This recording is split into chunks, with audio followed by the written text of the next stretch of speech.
అనగనగా ఒక అడవిలో ఒక ఎలుగుబంటి ఉండేది. అది చాలా పిసినారిదనమాట. అది కొబ్బరికాయల వ్యాపారం చేస్తూ ఉంటుంది. ఒకసారి కొబ్బరికాయలు అమ్ముకోవడానికి వెళ్ళడానికి బయలుదేరుతూ తన పిల్లను కూడా వెంట తీసుకెళ్తుందన్నమాట.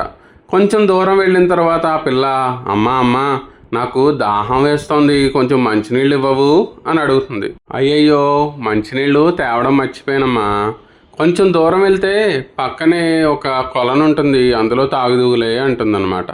అయితే ఇంకొంచెం దూరం వెళ్ళిన తర్వాత, అమ్మ అమ్మ, చాలా దాహంగా ఉంది, కనీసం ఒక కొబ్బరికాయ కొట్టివ్వమ్మా అని అడుగుతుందన్నమాట. ఓహో, కొబ్బరికాయలు తాగడానిక ఈ నాటకం అంతాను?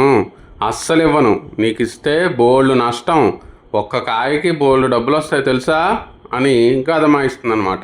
పాపం ఆ పిల్ల ఎలుగు కొంచెం దూరం వెళ్ళిన తర్వాత స్పృహ తప్పి పడిపోతుంది.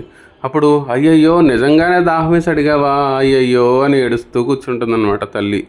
అప్పుడు ఒక కోతి అటుగా వెళ్తూ వచ్చి, ఓహో సరే, నేను నీకు సాయం చేస్తానులే అని చెప్పి పసరు వైద్యం చేసి దాన్ని కొంచెం తెప్పరిల్లేలా చేసి, నీ దగ్గరున్న కొబ్బరికాయలో కొంచెం ఒక కాయ కొట్టి తాగిపించు అంటే అప్పుడు తాగిపిస్తుంది అనమాట.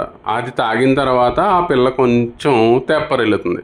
అప్పుడు కోతి, చూడు, మన నిత్యావసరాలు తీరిన తర్వాత దాచేదాన్ని పొదుపు అంటారు, అంతేగాని నిత్యావసరాలు కూడా తీర్చుకోకుండా దాచుకుంటే దాన్ని లోభత్వం అంటారు, నువ్వు లోబిగా ఎప్పుడు ఉండకు అని చెప్పి అక్కడి నుంచి వెళ్ళిపోతుంది. బుద్ధొచ్చిన ఎలుగు మంచిగా బతుకుతూ ఉంటుంది.